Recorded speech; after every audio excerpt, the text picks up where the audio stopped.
Hey everybody, welcome back to another episode of Gunpowder and Freedom. So as you can see, we're outside and I'm just in a hoodie and I'm actually a little bit warm. We have some nicer weather, and now that the garage is mostly done with the exception of some trim work around the doors and around the floor, and then I still have the one piece where my ladder's set up going into that door that I need to finish, but I feel pretty comfortable kind of putting the inside on hold for right now, just because we have another project going on that you guys will see later. Pretty excited about that one, so just stay tuned. I'm going to go ahead and jump on siding outside here.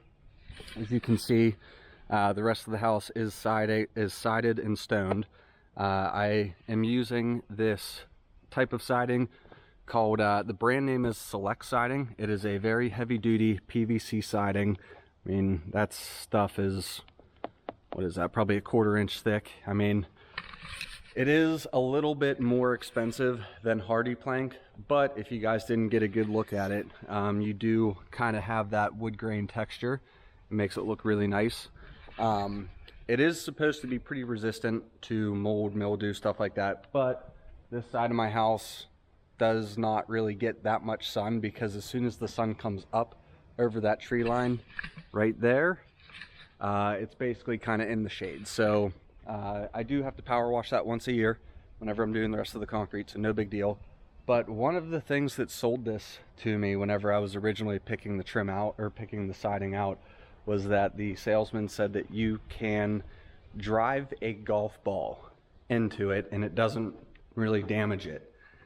And he said that they've done tests with that just because they wanted to simulate what would happen if a rock got shot out from a lawnmower or something like that and hit your siding.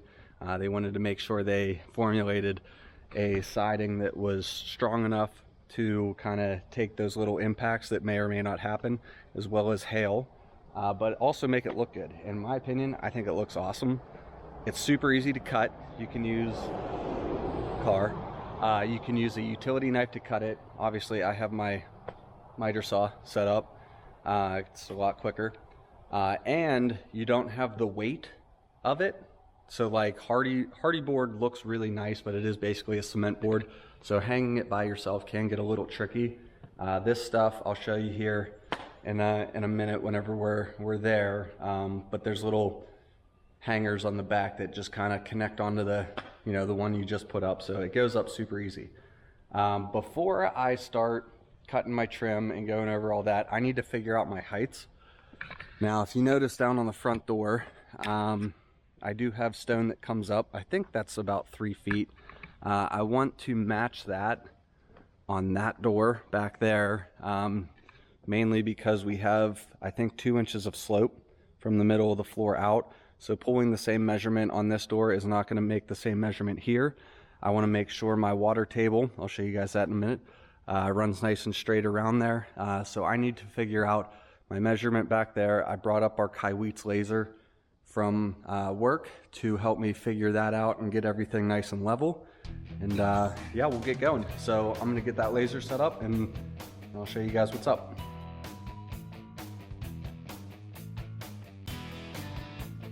Okay, so I found my number on the back door there, and I did turn off all the lights so that I could see the laser.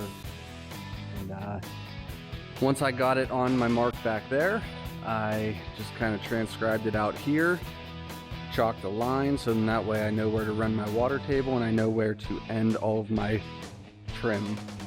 So now that we have that, we can go ahead and get our furring strips right here cut. I only have 2 of them right now. Unfortunately, the supply truck got lost the other day when they were supposed to be delivered. No big deal, stuff happens. I can at least get going with these. Hopefully get this whole area padded out and the siding up today. What I need to do is, the water table is by itself. These corner pieces of trim, I need to run that furring strip on both sides of the corners, as well as along the top, down my interior corners, around my garage door, up this corner, and then I need to wrap each of my light boxes with that furring strip. And what that does is that's going to pad out the actual trim, so then the siding just goes right underneath it. So we get the furring strips on, then we run the siding. I believe you're supposed to keep it about 1/4 inch away from your furring strips. And then after you have the siding on, then you go ahead and you put that trim on. Now the gable trim is its own thing, its own entity as well, just like the water table. So after you get your gable pieces cut and hung, then you take your gable trim, and that's just all one piece, and you put it up and screw it on. So this stuff is very easy to work with. There's no J channel, there's nothing like that. It's really, really nice. It is one of the more expensive pieces of siding, but I think with the amount of effort and time you save, I think it's kind of a wash as far as the money goes. So I'm gonna go ahead, take the laser off my tripod here, put my camera back on there so that I can have my time lapse running and get going.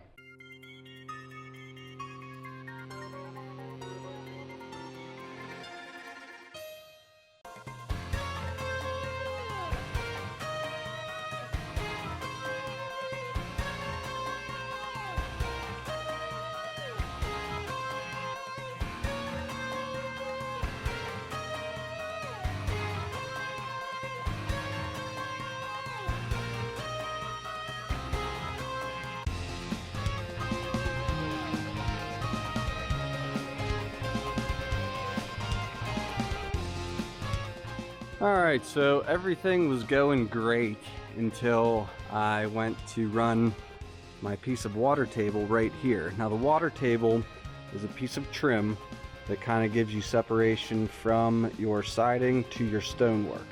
It wraps up underneath your siding, and then it kind of tables out, so in that way any water hitting your siding comes down, hits that water table, goes out and down the face of the stone. Hence the name water table. The problem is that I thought I ordered the bigger ones the first time. It turns out I ordered the smaller ones. These ones are way too wide. Luckily my good friends are taking care of me, and they're going to swap them out. They're going to get me the right size ones in, and a little bit of a catastrophe diverted there. So I'm very, very happy about that. The downside is that I can't really start on the siding until that water table's on, because you need to start from the bottom and work your way up. So now what needs to happen is we'll wait for the new water table to come in. We'll get a piece going right here, and then we can run the siding up. I can, however, I have a little bit of this furring strip left, so I am going to go ahead and just finish this out. Probably get a piece put up this side of the garage door, and then maybe wrap that light fixture box, and that might be it, because I need to wait for more to come in. All right, so mixed in this pile of white trim is my new water table. It's the appropriate size now. Oh, I got a package. So my chalk line is surprisingly still there, so I can go ahead and get my water table cut and start getting siding up here. I would like to get a piece of flashing for across the top of the door there, and yeah, we can keep pushing forward with this.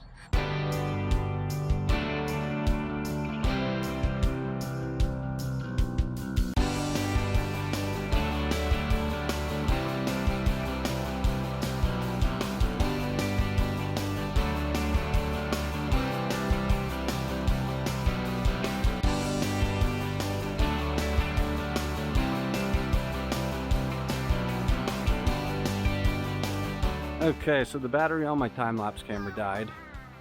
My supervisor's out here, if you can hear, but I got all of the areas that I need to get outlined. I did around each box. I got my flashing wrapped around there. I got my flashing wrapped around there. I decided to put that flashing up against the house and underneath my furring strip. I just figured that way would probably work a little bit better. We got our water board on. So we are good to go ahead and start cutting some siding and getting it up.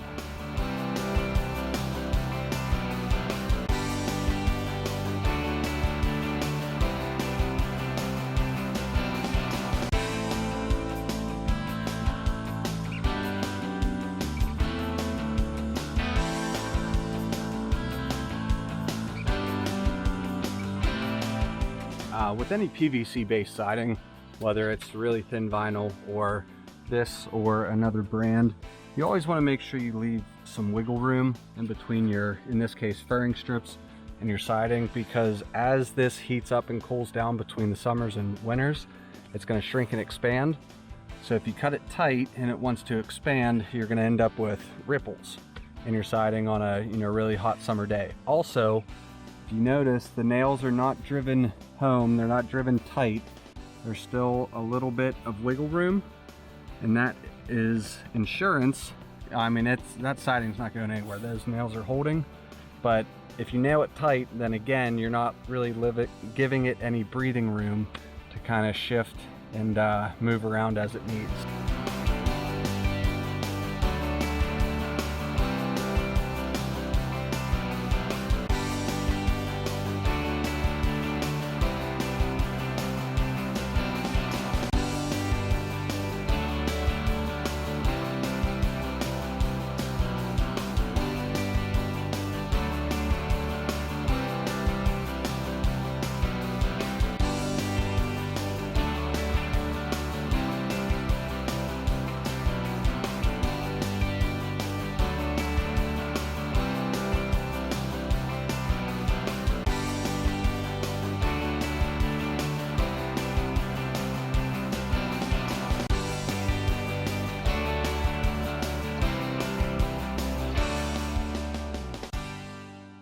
All right, so I got my stuff back up. It is Sunday early afternoon.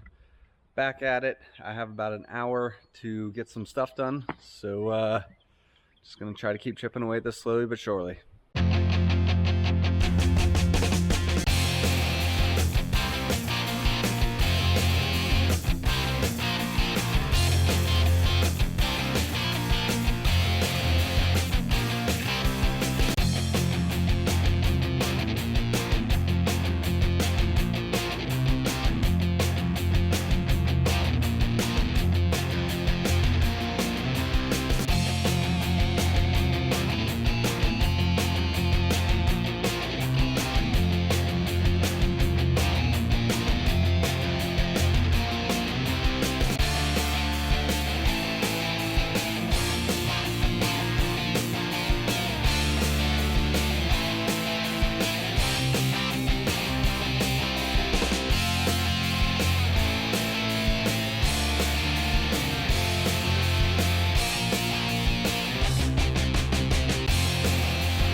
So I'm gonna have to use my trusty flashlight on my cell phone, but we're gonna climb up this ladder and I'm gonna show you guys how I ended it, because you probably couldn't see because it is getting pretty dark pretty quick. So we got all of these gable pieces run the whole way up. We kept a little bit of space on our pencil line. That way, like I said, that gable trim has the padding built into it. Basically just acts as a cap. Then with this top piece, since we don't have any nailers on it, what you do is you place it in and then you just take 1 or 2 nails and pack them in like that. Again, you want to leave a little bit of wiggle room so that this piece can expand and contract as the temperature changes. If not, like I said, you'll end up with it all wavy. But I might have to kind of shave this little side off of that nail for the trim. However, that's a job for tomorrow because it's really dark. And in case you're wondering, yeah, the siding is dirty. It's been sitting up in my woodshed for the last oh, I don't know, 5 years, because this is all, other than the trim, this is all leftovers from when I originally did all of that siding. So yeah, it's gonna need a power washing after everything's all said and done, but I'm trying to get you guys a good look. Well, I'll show you an overview tomorrow whenever it's light out and I'm working on the trim. So I'll see you guys then.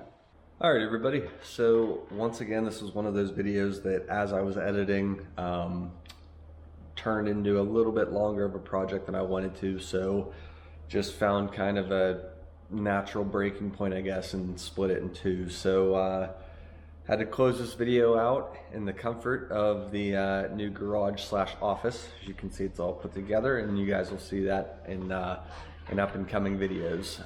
But you know, this, trying to think back, this was a few weeks ago, but you know, the gable pieces got a little bit tricky, so I was using a couple small pieces of cut off to follow that angle up so I could trace a line on the entire piece of siding.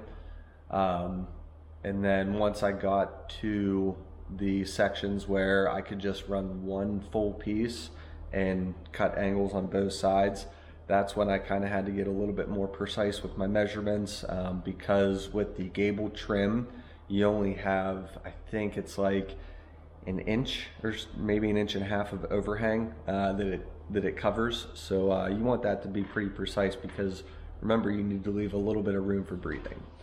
So I mean, that it all went pretty good. Took me a little bit longer than I was expecting. I had some longer work days, and was only able to spend, you know, an hour or two for, you know, a couple days. But progress is progress. Keep chipping away at it. It'll eventually get done. So in the next video, you're going to see this is the roadside wall. You'll see that, as well as the back side here, the gable siding. And that's where I ran out of siding, so I had to order more. So whatever, you guys will see it. But wanted to thank you guys for tuning back in to another episode of Gunpowder and Freedom. If you liked what you saw, please click like and subscribe. Don't forget to like us on Instagram, and don't forget to check out our store on Etsy. So have a great day, and I'll see you next time. Thanks.